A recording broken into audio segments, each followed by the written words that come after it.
السلام علیکم، میرا نام عبدالرحیم ہے۔ میں مختلف حدیثی کتابوں سے مختلف ٹاپکس پہ ویڈیوز بنا رہا ہوں۔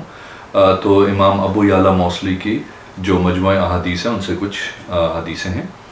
اعوذ باللہ من الشیطان الرجیم، بسم اللہ الرحمن الرحیم۔ حدیث نمبر 642، حضرت طلحہ بن عبید اللہ رضی اللہ تعالیٰ عنہ فرماتے ہیں، میں آپ کو وہی خبر دوں گا جو میں نے حضور صلی اللہ علیہ وسلم سے سنی ہے۔ آپ صلی اللہ علیہ وسلم نے فرمایا، عمر بن عاص قریشی کے صالحین میں سے ہیں، قریش کے صالحین میں سے ہیں، سب سے اچھے گھر والے ابو عبداللہ یا ام عبداللہ ہیں۔ ایک اور حدیث ہے، حدیث نمبر 644، حضرت طلحہ بن عبید اللہ رضی اللہ تعالیٰ عنہ فرماتے ہیں کہ دو آدمی مقام بلا کے مسلمان ہوئے، ان میں سے ایک اللہ کی راہ میں شہید ہوا، دوسرے منقول کے 1 سال کے بعد تک زندہ رہا، پھر وہ مرا۔ حضرت طلحہ فرماتے ہیں کہ میں نے جنت خواب میں دیکھی، میں نے دیکھا دو آدمیوں میں سے دوسرا پہلے والے سے بھی پہلے جنت میں داخل ہو گیا۔ میں نے صبح کی تو میں نے لوگوں کو یہ معاملہ بتایا، اس کے بعد یہ بات حضور صلی اللہ علیہ وسلم تک پہنچی تو آپ نے فرمایا، کیا اس کے بعد رمضان کے روزے نہیں رکھے تھے؟ کیا اس کے بعد 2000 رکعتیں نہیں پڑھی تھیں اور اتنی رکعتیں؟ ایک اور حدیث ہے 645، حضرت معتمر بن سلیمان رحمۃ اللہ علیہ فرماتے ہیں کہ میں نے اپنے باپ سے سنا، ہم نے ابو عثمان رضی اللہ تعالیٰ عنہ نے بتایا، ان دنوں میں حضور صلی اللہ علیہ وسلم کے ساتھ جنگ میں حضرت طلحہ اور سعد رضی اللہ تعالیٰ عنہ کے علاوہ کوئی نہیں تھا۔ ایک اور حدیث ہے 647، حضرت طلحہ بن عبید اللہ رضی اللہ تعالیٰ عنہ فرماتے ہیں، حضور صلی اللہ علیہ وسلم کا گزر ایک اونٹ کے پاس سے ہوا، اس کے چہرے کو داغا گیا تھا۔ حضور صلی اللہ علیہ وسلم نے فرمایا، اگر اس اونٹ کے مالک اس جانور کو آگ سے جدا رکھتے۔ طلحہ رضی اللہ تعالیٰ عنہ فرماتے، میں نے عرض کیا، رسول اللہ صلی اللہ علیہ وسلم میں چہرے کے علاوہ کسی اور جگہ پہ داغا ہے؟ فرماتے ہیں، میں نے دم سے اس کو داغا۔ ایک اور حدیث ہے 648، حضرت طلحہ بن عبید اللہ رضی اللہ تعالیٰ عنہ فرماتے ہیں، ہم سے عرض کیا، رسول اللہ صلی اللہ علیہ وسلم، ہم آپ صلی اللہ علیہ وسلم پہ سلام کا طریقہ تو جانتے ہیں، درود کس طرح بھیجیں؟ آپ صلی اللہ علیہ وسلم نے فرمایا، اس طرح بھیجو، اللہم صلی علی محمد وعلی آل محمد الی آخر۔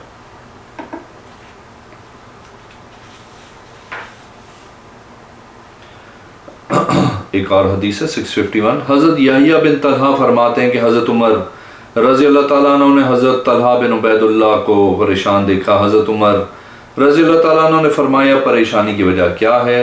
حضرت طلحہ رضی اللہ تعالیٰ عنہ نے عرض کی، میں نے حضور صلی اللہ علیہ وسلم کو فرماتے ہوئے سنا، میں ایسے کلمات جانتا ہوں کہ جو بندہ موت کے وقت اس کلمات کو پڑھ لیتا ہے اس کو خوشی دی جاتی ہے، اس کا رنگ چمک جاتا ہے، اس میں وہ آسانی دیکھتا ہوں، مجھے پوچھنے سے کوئی رکاوٹ نہیں تھی مگر میں اس پہ قادر تھا۔ حضرت عمر رضی اللہ تعالیٰ عنہ نے فرمایا، میں وہ جانتا ہوں کہ وہ کیا ہیں۔ حضرت طلحہ رضی اللہ تعالیٰ عنہ نے عرض کی، وہ کیا ہیں؟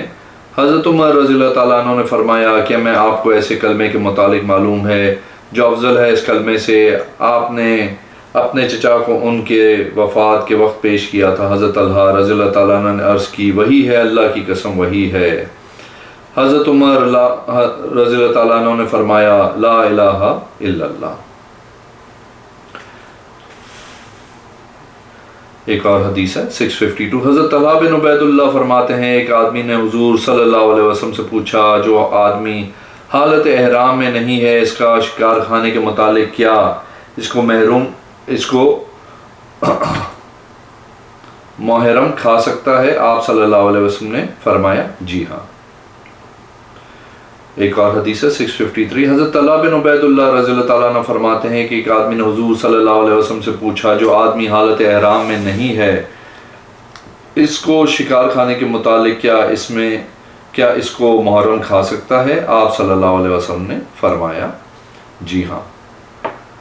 ایک اور حدیث ہے 654، حضرت عبداللہ بن عثمان فرماتے ہیں کہ ہم حضرت طلحہ بن عبید اللہ رضی اللہ تعالیٰ عنہ کے ساتھ حج کے لیے نکلے، ہمارے پاس شکار کا گوشت لایا گیا، ہم میں سے بعض نے کھایا، بعض نے نہیں کھائے۔ حضرت طلحہ اپنے نیند سے بیدار ہوئے تو ہم نے آپ کو بتایا۔ حضرت طلحہ رضی اللہ تعالیٰ عنہ نے فرمایا جس نے کھایا اچھا کیا، بے شک ہم نے اس کو حضور صلی اللہ علیہ وسلم کے ساتھ کھایا تھا۔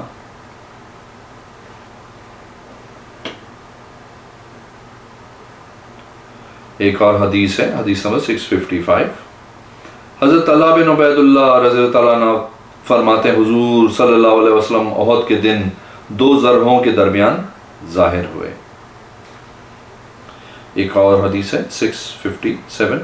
حضرت طلحہ بن عبید اللہ رضی اللہ تعالیٰ عنہ فرماتے ہیں حضور صلی اللہ علیہ وسلم جب چاند دیکھتے تو یہ دعا کرتے اللہم اہلہ الی آخر۔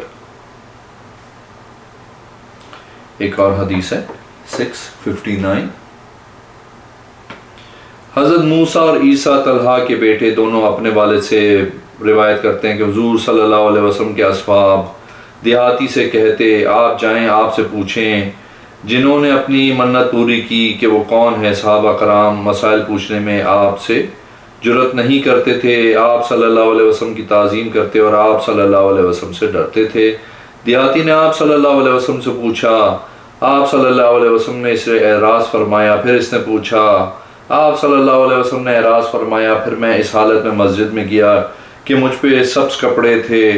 جب حضور صلی اللہ علیہ وسلم نے مجھے دیکھا کہ فرمایا سوال کرنے والا کہاں ہے جس نے پوچھا ہے کہ منت کس نے پوری کی ہے؟ دیہاتی نے فرمایا میں ہوں یا رسول اللہ صلی اللہ علیہ وسلم۔ آپ صلی اللہ علیہ وسلم نے فرمایا یہ وہ ہے جس نے منت پوری کی ہے۔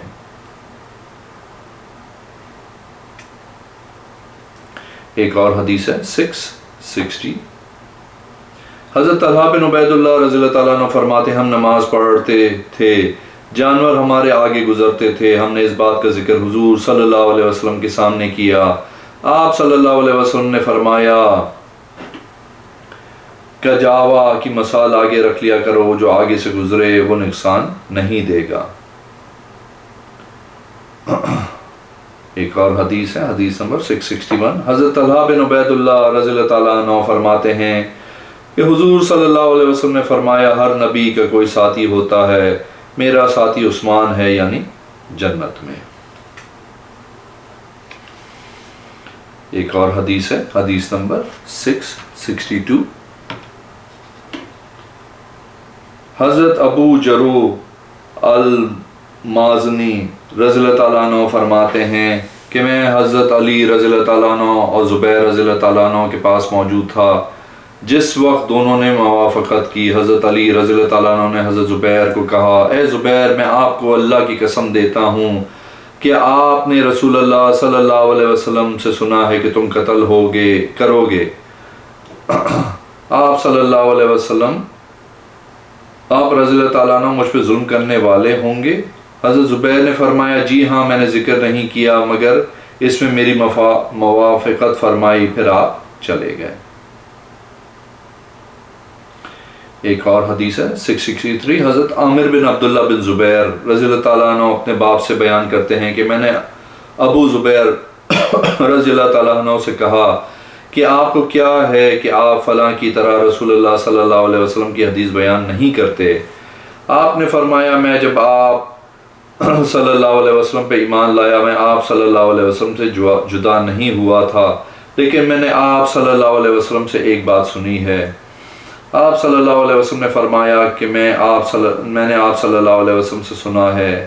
آپ صلی اللہ علیہ وسلم نے فرمایا جو مجھ پہ جان بوجھ کے جھوٹ باندھے اس کو چاہیے کہ اپنا ٹھکانہ جہنم میں بنا لے۔ ایک اور حدیث ہے 664۔ حضرت زبیر رضی اللہ تعالیٰ عنہ فرماتے ہیں جب یہ آیت نازل ہوئی بے شک آپ نے انتقال فرمانا ہی ہے، ان کو بھی مرنا ہے۔ حضرت زبیر رضی اللہ تعالیٰ عنہ نے عرض کی یا رسول اللہ صلی اللہ علیہ وسلم کیا ہم پہ دنیا میں جو تکرار ہوتا ہے خاص گناہوں کے ساتھ؟ آپ صلی اللہ علیہ وسلم نے فرمایا جی ہاں تم پہ ضرور تکرار ہوگا یہاں تک کہ تم حق والوں کا حق دے دو۔ ایک اور حدیث ہے 665۔ حضرت زبیر رضی اللہ تعالیٰ عنہ فرماتے ہیں کہ حضور صلی اللہ علیہ وسلم نے فرمایا تم میں سے پہلے لوگوں کی عادتیں سرایت کریں گی، ان لوگوں میں حسد و بغض تھا تم میں بھی ہوگا۔ یہ کاٹنے والی ہے، میں نہیں کہتا کہ یہ بال کاٹنے والی ہے لیکن یہ دین کو کاٹنے والی ہے۔ اس ذات کی قسم جس کے قبضے قدرت میں میری جان ہے، تم جنت میں داخل نہیں ہوگے یہاں تک کہ تم ایمان لاؤ، تم ایمان والے نہیں ہوگے یہاں تک کہ تم محبت کرو آپس میں۔ کیا میں تم کو بتاؤں جس سے تمہارے اندر محبت پیدا ہو؟ سلام آپس میں عام کرو۔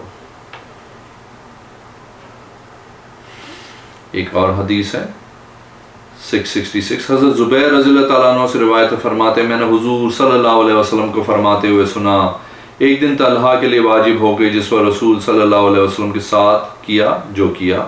ابن اسحاق فرماتے ہیں حضور صلی اللہ علیہ وسلم احد کے دن ایک پہاڑ کی چٹان کی طرف اٹھے تاکہ اس پہ بلند ہوں۔ آپ صلی اللہ علیہ وسلم کے جسم اتھر پہ 2 زریں تھیں۔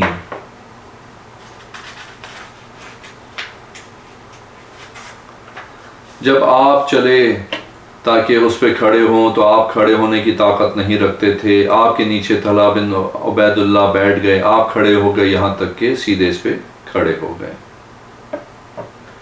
ایک اور حدیث ہے 667، حضرت عبداللہ بن عطا بن ابراہیم مولا زبیر اپنے والدہ اور اپنی نانی ام عطا سے روایت کرتے ہیں، دونوں فرماتی ہیں اللہ کی قسم گویا ہم زبیر بن عوام کی طرف دیکھ رہے ہیں جب آپ ہمارے پاس اپنے سفید خچر پہ آئے۔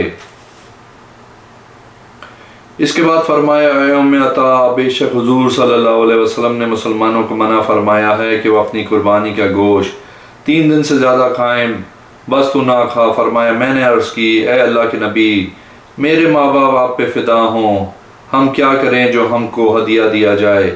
فرمایا جو تمہیں ہدیہ دیا جائے وہ تمہارا ہے۔ ایک اور حدیث ہے 668، حضرت زبیر رضی اللہ تعالیٰ عنہ فرماتے ہیں کہ حضور صلی اللہ علیہ وسلم نے میرے لیے احد کے دن اپنے ماں باپ کو جمع کیا۔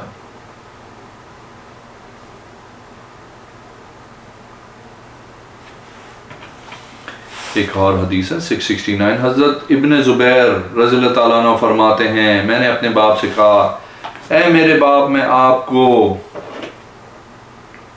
اشکر کے گھوڑے پہ سوار دیکھا تھا خندق کے دن۔ حضرت زبیر نے فرمایا اے میرے بیٹے، آپ نے مجھے دیکھا تھا؟ حضرت ابن زبیر نے کہا جی ہاں۔ حضرت زبیر رضی اللہ تعالیٰ عنہ نے فرمایا رسول اللہ صلی اللہ علیہ وسلم نے اس دن تیرے باپ کے لیے اپنے ماں باپ کو جمع کیا تھا، فرمایا تھا پھینکو، میرے ماں باپ آپ پہ فدا ہوں۔ ایک اور حدیث ہے 670، حضرت عامر بن عبداللہ بن زبیر رضی اللہ تعالیٰ عنہ اپنے باپ سے بیان کرتے ہیں میں نے ابو زبیر رضی اللہ تعالیٰ عنہ سے کہا کہ آپ رضی اللہ تعالیٰ عنہ کو کیا ہے کہ آپ رضی اللہ تعالیٰ عنہ فلاں کی طرح رسول اللہ صلی اللہ علیہ وسلم کی حدیث بیان نہیں کرتے؟ آپ رضی اللہ تعالیٰ عنہ نے فرمایا میں جب سے آپ صلی اللہ علیہ وسلم پہ ایمان لایا ہوں آپ صلی اللہ علیہ وسلم سے جدا نہیں ہوا، لیکن میں نے آپ صلی اللہ علیہ وسلم سے ایک بات سنی۔ آپ صلی اللہ علیہ وسلم نے فرمایا جو مجھ پہ جان بوجھ کے جھوٹ باندھے اس کو چاہیے کہ اپنا ٹھکانہ جہنم میں بنا لے۔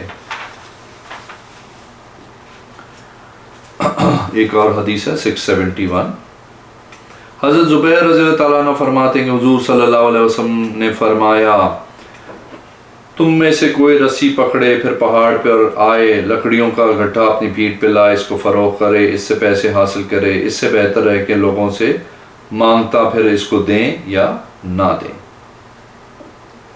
ایک اور حدیث ہے 672، حضرت زبیر رضی اللہ تعالیٰ عنہ فرماتے ہیں جب یہ آیت اتری تم میں سے ضرور اس دن نعمتوں کے متعلق پوچھا جائے گا۔ حضرت زبیر رضی اللہ تعالیٰ عنہ نے عرض کی یا رسول اللہ صلی اللہ علیہ وسلم کون سی نعمتیں جو ہم میں ہیں؟ وہ صرف 2 کالیاں۔ آپ صلی اللہ علیہ وسلم نے فرمایا ان قریب ہوں گی۔ ایک اور حدیث ہے 673، حضرت زبیر رضی اللہ تعالیٰ عنہ فرماتے ہیں حضور صلی اللہ علیہ وسلم ہم کو خطبہ دیتے اور اللہ کے دن یاد کرواتے یہاں تک کہ آپ صلی اللہ علیہ وسلم کی چہرے سے پہچان لیتے کہ گویا آپ صلی اللہ علیہ وسلم کسی لشکر سے ڈرا رہے ہیں، اور فرماتے تم نے اپنے کام صبح کرنے ہیں۔ فرمایا جب جبرائیل علیہ السلام کوئی نئی بات لے کے آتے تو مسکراتے نہ تھے یہاں تک کہ جبریل آپ کے پاس سے چلے جاتے۔